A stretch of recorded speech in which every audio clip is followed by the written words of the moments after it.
एक civilised society की पहचान ये होती है कि वो अपनी फिल्म्स में सच दिखाती है, नफरत नहीं। इंसानियत दिखाती है, प्रोपेगेंडा नहीं। लेकिन जब सिनेमा सच से भागकर पॉलिटिक्स का गुलाम बन जाए, जब कहानी सच से नहीं सियासत से लिखी जाए और जब स्क्रीन पर सच नहीं सिर्फ झूठ दिखाया जाए, तो समझ लीजिए वो फिल्म नहीं, वो सोच का कत्ल होता है। आज हम एक ऐसी ही सोच का पोस्टमार्टम करने जा रहे हैं, एक ऐसी फिल्म का जो एंटरटेनमेंट के नाम पर ह्यूमन राइट्स, रियलिटी और सिविलाइज सोसाइटी तीनों का कत्ल करती है। आज हम बात करेंगे एक ऐसी फिल्म की जो सिनेमा कम प्रोपेगेंडा ज्यादा है। आज हम बात करेंगे धुरंधर की।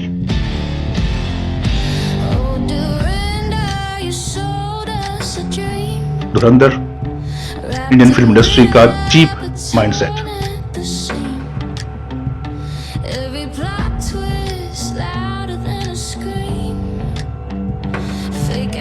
धमाका खेज intro but a stupid move of Indian cinema. Dhurandhar एक फिल्म नहीं, एक सोची समझी पॉलिटिकल मूव है, एक मूव जो पाकिस्तान को डेमोनाइज करने का शोविस्ट अटेम्प्ट है।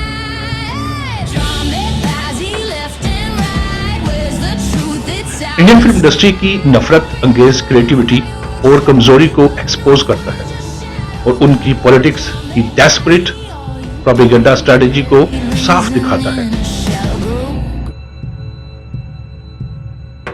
ये कोई फर्स्ट टाइम नहीं है। इंडियन सिनेमा के पुराने अटेम्प्ट्स भी इसी पैटर्न को फॉलो करते आए हैं। उड़ी, द सर्जिकल स्ट्राइक 2019 एक fictionalised exaggeration of real operations, Pakistan को विलन, इंडिया को saviour. The Kashmir files 2022 one-sided narrative, political leverage highlighted. Fighter 2024 Pakistan को डम्प विलन एक्सपोज करना, और फिर गदर 2 में historical and patriotic angle exaggeration. Pattern same है। जब इंटरनल प्रेशर हो, जब बॉक्स ऑफिस चेज करना हो, तो पाकिस्तान को विलन बना दो। और अब धुरंधर इसी स्टूपिड फार्मूले का लेटेस्ट वर्जन है।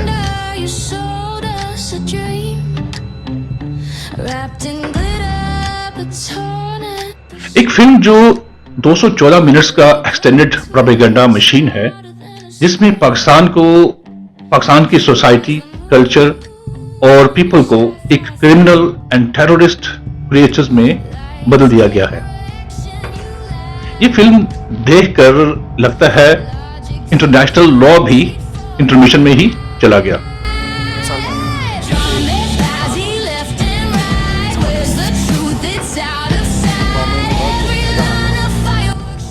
स्टोरी में फिक्शन कम, पॉलिटिकल फुलफिलमेंट ज्यादा। फिल्म की कहानी एक सुपर स्पाई थ्रिलर लगती है, लेकिन हर सीक्वेंस में एक स्पेसिफिक एजेंडा हिडन है। Hero Ranveer Singh, Indian saviour, हर पाकिस्तानी थ्रेट को एलिमिनेट करता है। विलन लियारी का अंडरवर्ल्ड एग्जैजरेटेड बियॉन्ड बिलीफ, जैसे हर आदमी वहां गैंगस्टर हो, क्रिमिनल हो। और सिनेरियो कराची को एक सिटी ऑफ फियर बना दिया गया। असली लाइफ और रियलिटीज को टोटली इंटायरली इग्नोर कर दिया गया।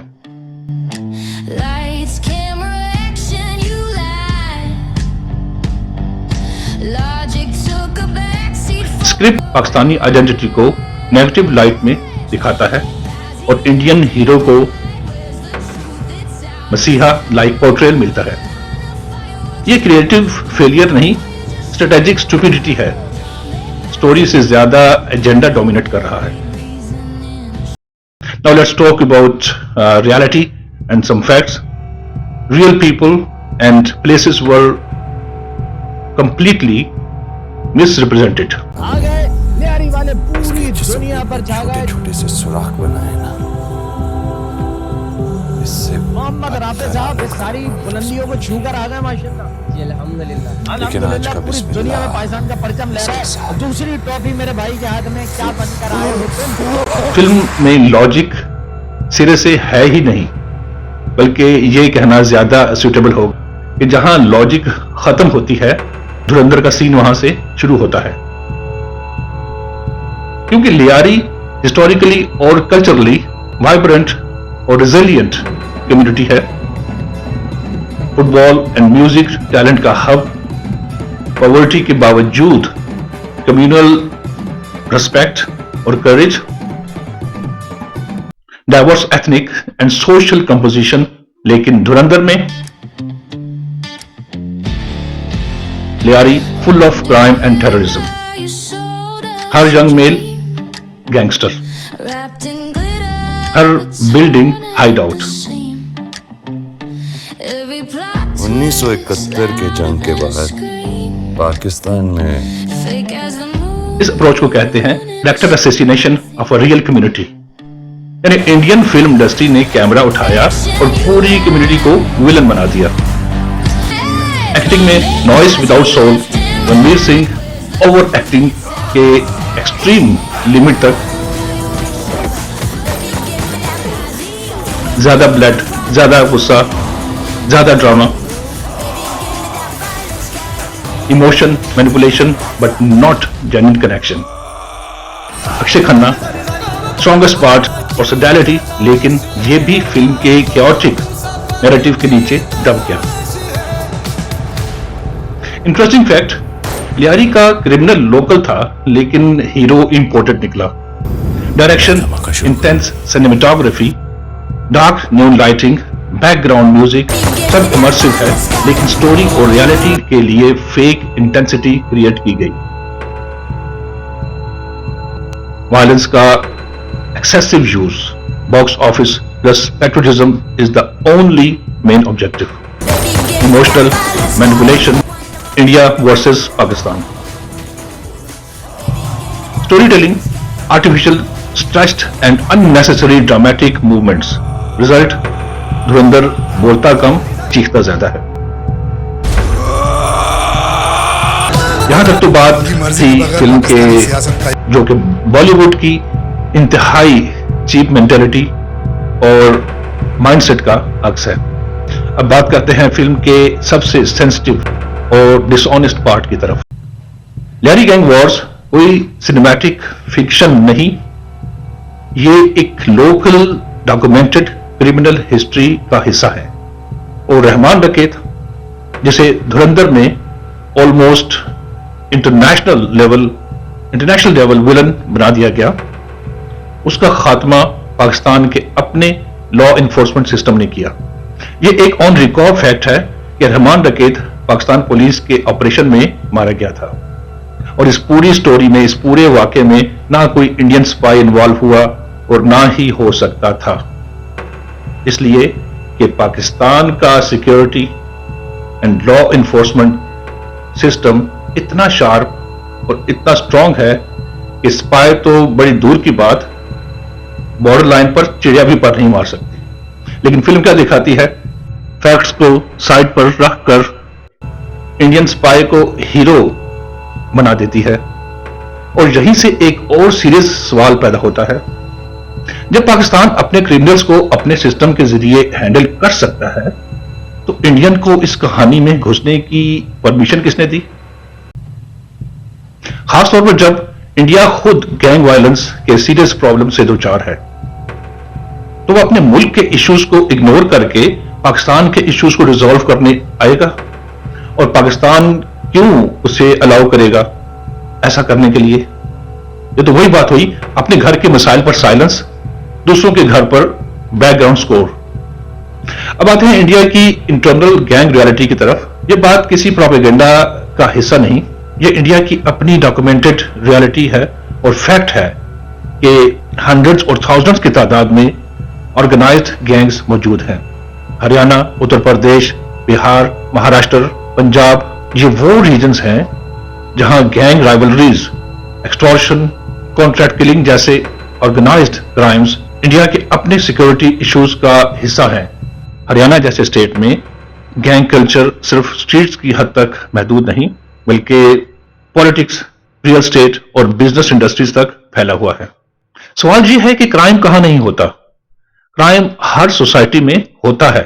सवाल यह है कि जब आप अपने घर के मसाइल अभी तक पूरी तरह रिजॉल्व नहीं कर सके तो दूसरों के घर में हीरो बनकर क्यों घुसना चाहते हैं या ऐसी ख्वाहिश रखते हैं? अब इस नैरेटिव को लॉजिक और इंटरनेशनल लॉ के फ्रेम में देखें। पाकिस्तान एक इंडिपेंडेंट सॉवरेन स्टेट है। किसी भी सिविलाइज्ड दुनिया में कोई फॉरेन स्पाई बिना इजाजत किसी दूसरे मुल्क के इंटरनल सिक्योरिटी मैटर्स में इंटरफेयर नहीं कर सकता।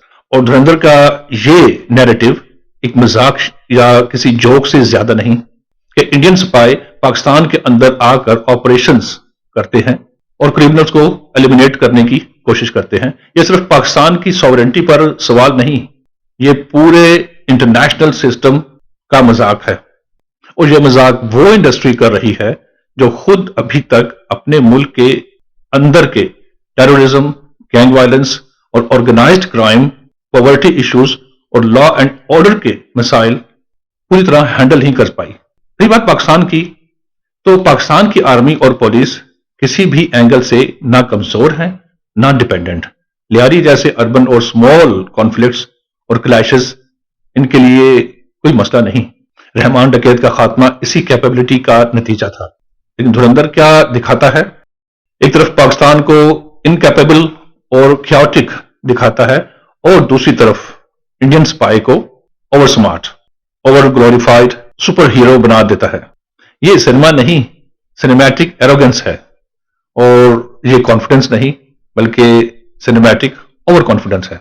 जब कोई इंडस्ट्री अपने घर के मसाइल से आंखें चुराकर दूसरों के घर में हीरो बनने की कोशिश करे तो उसे कॉन्फिडेंस नहीं बेगैरती कहते हैं। और धुरंधर इसी गिरी हुई हरकत की एक मिसाल है।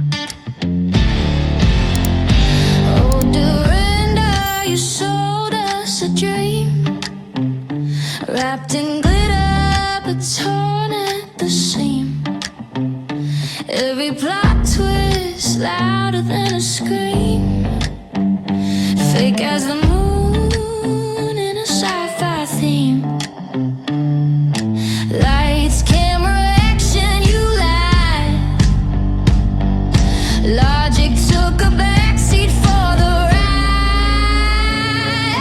Drama, left and right. Where's the truth? It's out.